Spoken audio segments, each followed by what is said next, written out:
Welcome to Mighty Married Moms. Join us at our kitchen table twice a week as the Mighty Married Moms, Debbie, Linda, Wendy, invite spectacular guests to weigh in on staying sexy, vibrant, and healthy, building marriages with soul-satisfying connection, raising happy, healthy, successful kids. Conversations with Mighty Married Moms will bring you closer to the life you really want. Episode 43. Hi everyone, welcome back to Mighty Married Moms. Today we have the distinct pleasure, I have to admit, of interviewing my sister, Carin Cundey. Since 2004, Carin has worked with hundreds of women, guiding them into health with tools of yoga, Ayurveda, aromatherapy, and bodywork. She believes that these modalities are all tools that we may use to understand ourselves more clearly. And she shares these tools with others in order that they may be empowered to change their lives and find more joy. And you can find Carin at her website, which is dharmatola.com. And I'll spell it for you, but it'll also be in the show notes. It's DHARMATOLA.com, dharmatola.com. So, Carin, welcome. We're glad to have you here with us today. Welcome. Thank you. Thank you, everyone. I'm really happy to be here. Great. So why don't you give our viewers and listeners just a really quick synopsis of, your life, where your journey from how you got to where you are right now.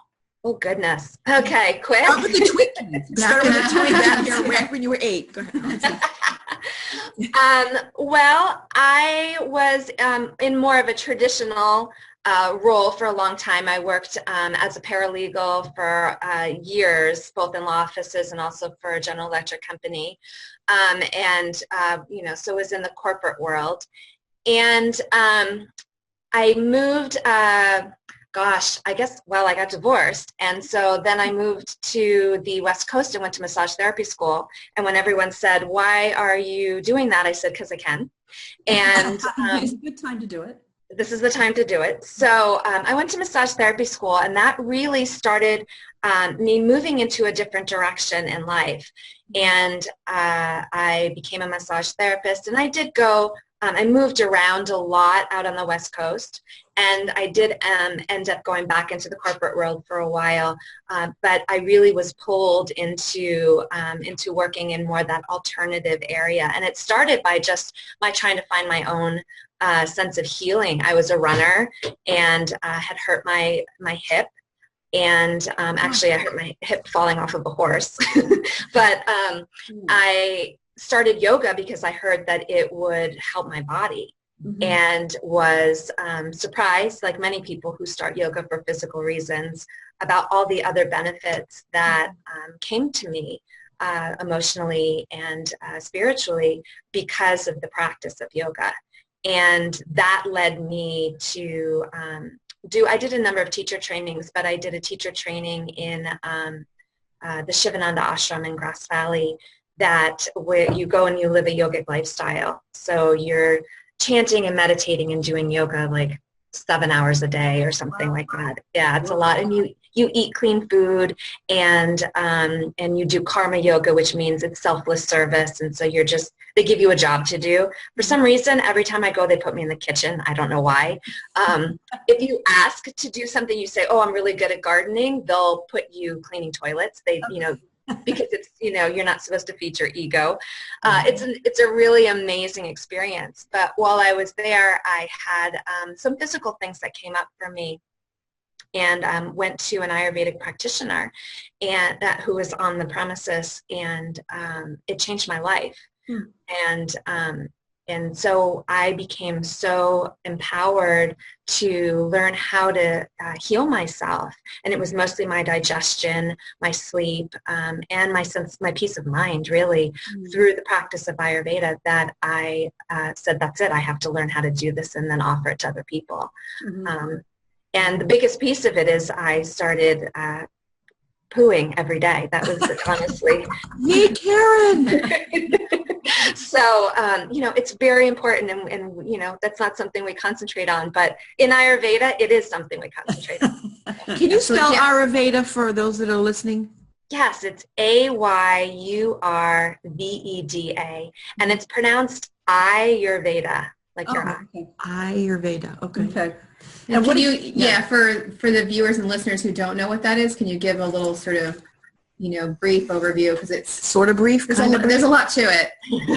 Yes, there is so much to it, but I can kind of explain it, encapsulate it a little bit, and the way that it's used too. So it's as ancient as yoga is. So it's like 5,000 years old, and it's related to yoga. And when I first learned about it, they said that Ayurveda was the healing side of yoga, and I thought that was interesting because I always thought yoga was healing.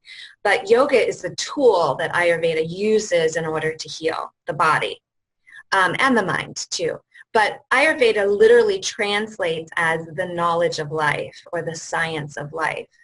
And it's a 5 elemental theory, similar to Chinese medical theory, which people tend to be a little bit more familiar with. The elements are slightly different. There's earth, water, fire, air, and ether or space. And the belief is that all of us are made up of these 5 elements. We have these 5 elements within us, and everything around us also has these 5 elements within us. But the proportion of those elements is unique and individual to every person. And there are as many combinations of those elements as there are people walking around on this planet. And so the idea is you have this combination and you live life, and based upon what you're bringing into your life, based upon where you're living, how old you are, what you're eating, what you're listening to, who you're talking to, the stresses that you have, all these things, you can be bringing too much or too little to continue and sustain your balance, and things can throw you out of balance. And so it's understanding that life can throw us out of balance, but we can make intentional choices to have life bring us back into balance as well. And so it's using the 5 senses and everything around us to bring us back into balance once we've understood how we've moved away from that center. Okay. Does that make sense? Yeah, yeah. So how does a woman who was a paralegal, corporate America, and I know your sister, and I know probably, generally the way that you were raised, if, I could make some extrapolations, very similar to the way I was raised. Well, no, and you went to, I'm sure that you went to a doctor once in a while for aches and pains and not feeling well, or you probably tried to eat a really reasonable diet and stay at a certain weight you probably wanted to. So how does somebody like that say, oh my goodness, the quality of how I feel on a daily basis in that Western model was X, but the quality of life that I've experienced within Ayurveda overlay is so different? What can you explain what that feels like and why somebody might want to entertain that thought? Yeah, I think the biggest thing that comes to me when you talk about it like that, or when you ask the question like that, is I became empowered to take care of myself because I had the will to do it. So you go to a doctor and they say, this is what's wrong with you, and this is how you can fix it, right? This is the tools that you can use to fix it. But with Ayurveda, you understand yourself, you learn about yourself. And so when I work with people, I educate them on the principles and practices. So people don't just come to me and I say, you need to do X, Y, and Z, and then you'll feel better. I explain to them why X, Y, and Z will make them in particular feel better. I mean, one of the biggest things people come to me about is their digestion. And they will say, I eat a healthy diet and I still don't feel well and I don't digest well.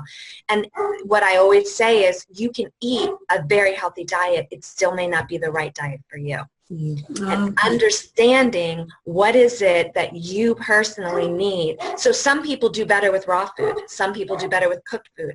Some people do better with little meals throughout the day. Some people do better with 2 meals.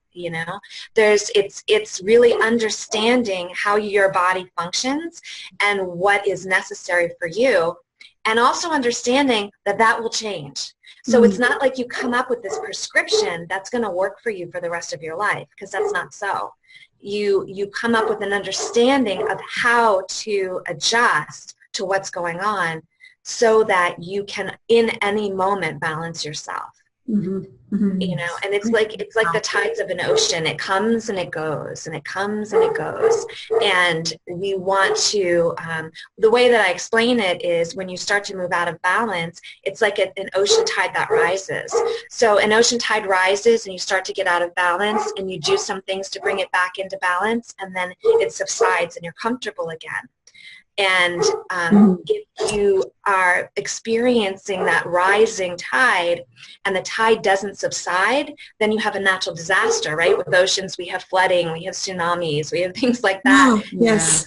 It's the same thing in your body. You'll have a tsunami in your body if you don't do something to take care of it. So actually, Carin, that leads into kind of the theme that I was hoping that we could have today, which is the thought of overwhelm. And so many women feel overwhelmed, and that's that whole being out of balance thing that you were just talking about. First of all, how would you define being overwhelmed, and how do women in particular do that to ourselves? Why do we do that to ourselves? And what kinds of things, I mean, I know that you work personally with people one-on-one in order to offer them ways to get out of, back into balance. But I mean, if you were to just talk to some people and give some takeaways, how would you encourage people to kind of solve some of those problems on their own? What would you offer? Okay, so now you've overwhelmed me with all your questions. I'm going to start at the beginning, and if I can't remember what else you asked, remind me. That's totally fine. I may not remember what I asked either. So. Written right there. Same here. So overwhelm to me is kind of a state of mind, and I think it's a state of mind that we put ourselves in. Like, I don't think it's an actual, I mean, it's real and we experience it, but I think we put ourselves there. And it starts to happen. We feel anxious, we feel worried, we feel overloaded, and basically we feel out of control when it gets to an extreme, right? And there's different spectrums or different levels of that spectrum of how overwhelmed, like slightly overwhelmed, or like you're so overwhelmed you can't even move because you're stuck. You don't know where to go. Yep. And it's super easy to get overwhelmed these days in particular because our culture is one of constant stimulation. And what overwhelm is, like if you break it down into qualities, and that's what Ayurveda does, is it breaks everything down into qualities so you can understand it better. Overwhelm, plain and simple, is movement. It's just a lot of movement. And it could be movement of thoughts. It could be movement of the body. It could be movement of things that are around you. A lot of change can bring overwhelm. So it's all these things combined. You know, if you get all these things at once, which happens sometimes, you know, we can get super, super, super overwhelmed. But again, in our culture, there's so much stimulation. We're always connected. There's so much going on. The expectations are huge. And so that can play a part in it. And when we're busy, we seem to get busier, especially as time goes on. And we as women, I think, tend to say yes a lot, even if we don't have room for what we're saying yes to. And so that's a big piece to really be aware of. Are you somebody that really takes a step back and acknowledges that I don't have room for that, and then allows yourself the ability to say no? So that's a big piece of it. But I also think that as women and moms too, we tend to put our own needs and our own health second to our work and our families. Yes. Right? And so as more and more seems to pile on, we find ourselves out of breath, we're ungrounded, we feel like it's too much, and we don't have time to do it all, whatever it is. We don't have time to do it. Yeah. That's a really good definition. Yes, it is. You know, I had the opportunity to edit a book for somebody. I'm editing a book for somebody that should remain nameless. That would be me. No reason to be nameless. Yeah. So Debbie asked me to help her edit, and one of the scenarios that she offered up was this woman who's got the 3-year-old on the floor over there while she's trying to answer her emails, answer her phone messages, and pay attention. And the child's being a child, but the mother's going, "What are you doing? You're disrupting my day. I'm overwhelmed. I'm exhausted." And you just got to sit back and you got to say, "Oh my goodness gracious! You know, how did we get to a point where things like emails in relationship to a child, how did that get to be More the emails important. are more important? But if you say the emails, my child, are what pay the mortgage so that we can have this house that you're playing in, you know, we have a hard time kind of breaking free from these pressures. Yeah. Yeah. So that overwhelm can come so easily, I think. Yes, yes. And for certain individuals, it comes quicker, and that's the thing to understand too. So, you know, in the practice of Ayurveda, you know, people who have a lot of that natural movement within their body anyway, they get overwhelmed more quickly than people who have more earth. You know, it's that it's the air versus earth. That's where the elements come in. And earth is stable and solid, and air is movement and change. And there are like challenges and gifts that come with every single piece of it. Right. So those people that tend to get overwhelmed easier, they're also probably really creative, and they get inspired very easily too. You know, they're like that, what's that movie, Up, where that dog is like doing it and then squirrel and then off he goes, right? Yeah. Isn't that Up? Yeah. That's somebody with a lot of movement, a lot of air in their nature, that they're easily distracted by shiny things that are around them. You know what? I love this, Carin. And one of the things that I love about it is one of my coaching instructors, Magli Pesha, has a background in Ayurveda also. And so she has taught us about each of these elements, these people types, so that we can look for them as we're coaching people. Oh, great. And so if you, and it's so helpful to understand yourself a little bit better. Can you just explain the different types for us for just a moment? Is that such a loaded question? No, I'm not earth, I'm fire. I'm very fire. Interesting. Yeah. Yeah. Debbie's Pitta. Well, so the way that I explain it, and it does take time, so I'm just gonna nutshell it for you. Totally. Yeah. Because that's part of where I feel, so because I'm mostly air, and so I get very overwhelmed very easily. Okay. And so I had to really break Ayurveda down into really small little pieces to understand it. And that's the way that I explain it to people, and it helps people grasp it a little bit easier. Plus I had wonderful, wonderful teachers too. But so in Ayurveda, they break the 5 elements down into qualities. And that's the thing. The elements are also put together into types. And that's what Debbie was just talking about. Right. So the types are Vata, V-A-T-A, Pitta, P-I-T-T-A, and Kapha, K-A-P-H-A. And Vata is made of air and ether. Pitta is made of fire and just a touch of water. And Kapha is made of earth and water. And so understanding them, you want to break the elements down, like what are the qualities of air? Well, air is light and dry. What are the qualities of earth? Earth is cool and heavy. You know, and you breaking that down, that's how you can really, that's the way to really understand it. But to describe the three types real quickly so that you can understand them in a nutshell. And this again is generalizing, because we all have all 5 elements. Right. So we're all a combination of all of them. Right. But if you are going to, this is the way I like to describe it, if you are going to create a corporation, right, you're like, I want a corporation, you're probably Pitta if you're going to do that. But anyway, because that's fire, right? That's drive and motivation. But if you wanted to create a corporation, you want an idea for the corporation. So you're going to hire somebody to create the idea, and that's going to be somebody that's a Vata person. The Vata can tend to be creative and inspired, like I was saying. Now, the more challenging aspect of that is they also get overwhelmed, anxious, and worried. Okay. So they're the ones that are up in the middle of the night worrying about the creation that they're creating. Right? Okay. So they're going to be your creative. But do you want that person? Do you want the person that gets really distracted by shiny things to be running this business? No. They can't run the business, right? Not balancing the books, right? No. I totally have some of that though too. No doubt about it. Those shiny things are pretty enticing. Yeah. Yes.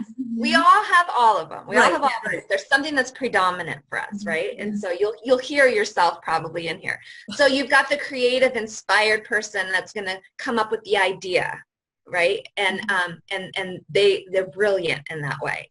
But then you want to hire somebody that's Pitta, who's mostly fire, to run it. Pittas tend to be leaders. They're very organized.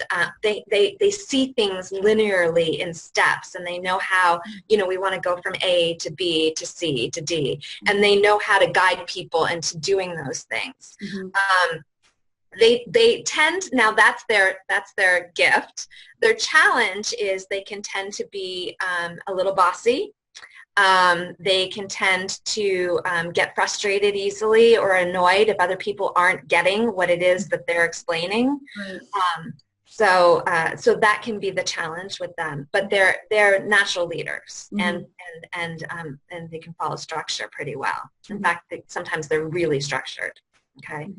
And then you have the Kapha person, and the Kapha person is the person that you want to hire to do the work, because they're grounded, they're stable, they're made of earth and water. They are, they're dependable, and they don't want to be creative, and they don't want to be the leader. They want to be told, we want you to do these steps, and they'll do them. Right. And it may take them longer than the Pitta person has patience for to do it, but they'll do it, and they'll do it well. Yeah. So that's useful. I just think that's useful whenever you have an opportunity to understand that there are different types, and to hear that the way you are is okay. Yeah. Because there are lots of other people who are that way also. Right. Yeah. Right. Well, and understanding, if you're a boss, and I actually had a client that I worked with, she had 3 people that worked for her. She had a Vata, a Pitta, and a Kapha person that worked with her. And she was going crazy. She came to me for her digestion, but I ended up helping her at work because I helped her understand how each individual needed to be directed in their job. And she came in a month later, and she's like, "You're brilliant. It's working." And it's just how each of them needed to be given direction was completely different. Yeah. Yeah. And you could tell that secondhand. Like, she could say, well, I've got Wendy that works for me, and she's like this, and I've got Linda. And they weren't talking to in Ayurvedic terms. They were talking to in human terms. Yeah. And you were able to say, oh, that I can plug that in, and let me give you some strategies. Yeah. Wow, that's a really cool skill set. Well, it's because when you understand the qualities, and that's why I had one teacher that said if he never heard the words Vata, Pitta, and Kapha again, he'd be thrilled, because people, they kind of say, oh, I'm this, and they put themselves in a box. But what you really need to understand is, like I said, we're all of them, and what is predominant, and then break it down. What is the element? So like I said, for me, I'm mostly air, and then air is light and dry.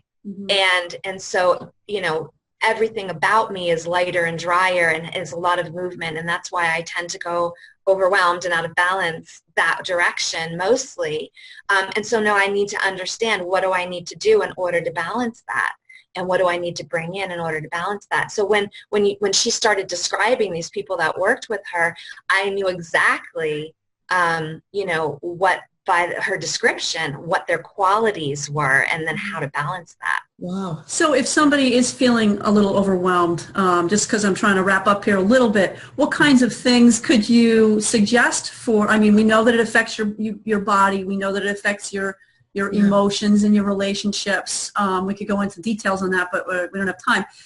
What would you suggest for somebody who's feeling overwhelmed? What are 1 or 2 takeaways that you could offer here?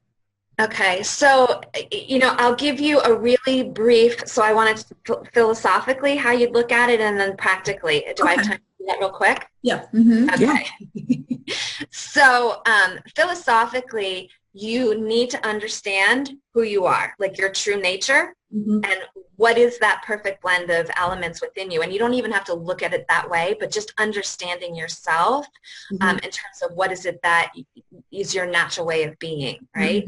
And then to also listen to that guide within you, because we all have that internal wisdom and we don't always listen to it. It's like that voice that says, don't eat chocolate cake at 2 o'clock in the morning. You know, it's going to ruin your digestion. You're not going to sleep well, you know. But then we do it anyway because we get overrun by our desire for the, you know, the taste of it. Sure. And so we know, like, that wasn't a good choice, but you do it anyway. Yeah. So it's aligning with that, with when that voice comes up, befriending voicing, right?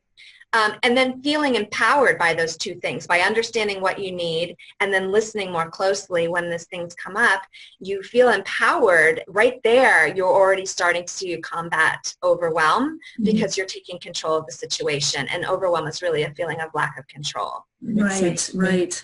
And then it's about making change sustainable. And that's the key to it because, you know, we can all make change. We do it every January, right? But how long does it last? Yeah. And it's about making change in a way that makes it sustainable over time. So that's philosophically what I would recommend. But in terms of practicality, the easiest thing to explain, as I talked about, overwhelm is too much movement. And the opposite of too much movement is stability. It's heaviness, it's groundedness. And so what that means for every individual is different, but we all have those things that ground us.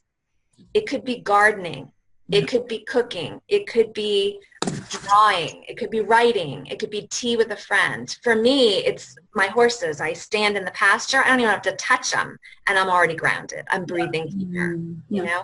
And so it's about discovering what is that for you. And there's probably a number of things. Everybody should have like a list of at least 5 things that they know make them feel more in their bodies rather than up in their heads and swirling around. And you can experience them and then start, you know, you'll experience it and then you'll take a list. But you can probably come up with 2 or 3 right off the top of your head. And then the biggest piece of it is this: non-negotiable.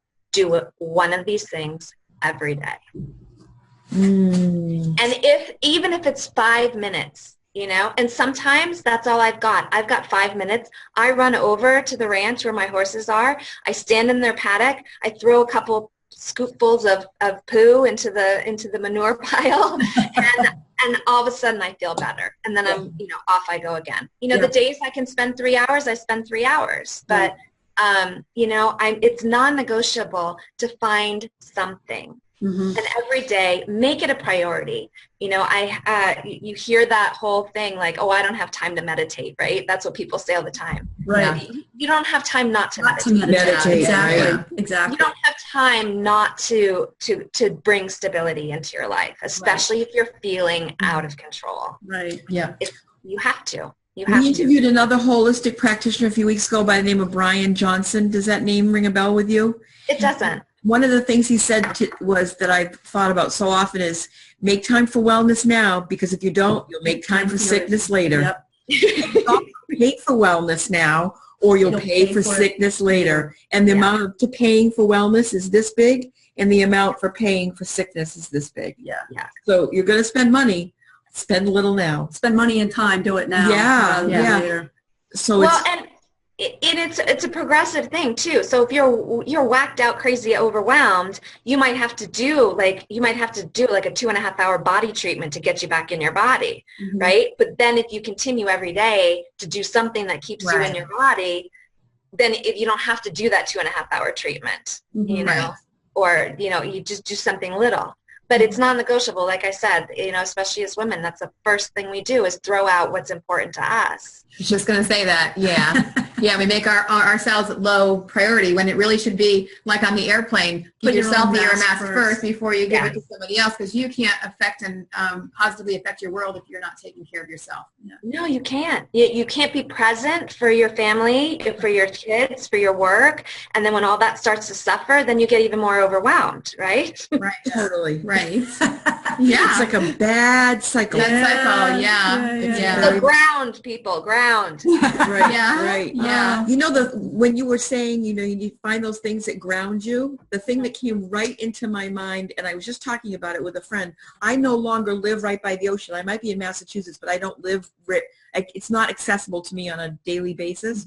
Right. When I go to my hometown where I grew up on the ocean, I hope the tide is really, really low because the smell of that stinky, fishy, I just get out of the car and I can't breathe enough. Exactly. So good. It's minutes. Yeah. And I always say, how come I don't do this more often? Because I can tell that I'm starving for it. Yes. So I don't really can't find two other things.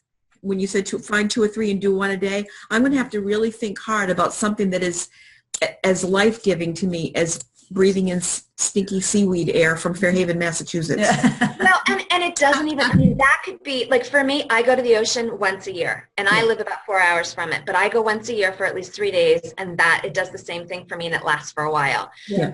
But, you know, maybe it's something little for you. I mean, if it's something, for some people, it's cooking. It's a lot of times there's some kind of creativity. It could be journaling and writing. It could be drawing and painting. It could be sewing. It could be, like I said, it could be tea with a friend. Maybe it's sitting out, you know, in your backyard with a cup of tea. Like it doesn't have to be something tremendous, right?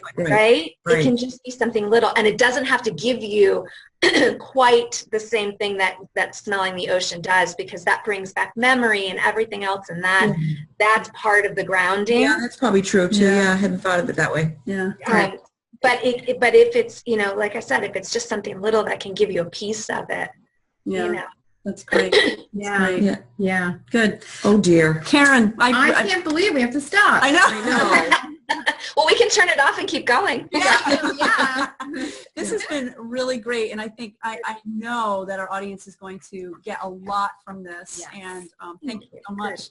Before we go, please tell us again where to find you online for the services that you have to offer. I know that you live in Bend, Oregon, so if any of our listeners are out in the Bend area, you can find Carin personally. Carin, I hope that sometime soon you're going to have some things that people can find that are online that they can, doesn't matter where they live. Well, and it doesn't matter where they live now either. I have Skype clients. So great. Okay, so Skype clients, terrific. That's good to know. And then, and I know you have a project that's near and dear to your heart. So just tell us where people can find you and a little bit about what's going on. Okay, so you can find me at dharmatola.com, which Debbie spelled out for you at the beginning. And dharmatola, it's Sanskrit and it's crazy, but it means balance, a truth and balance. So it's about finding your own truth so you can find your own balance. And that's what I empower people to do.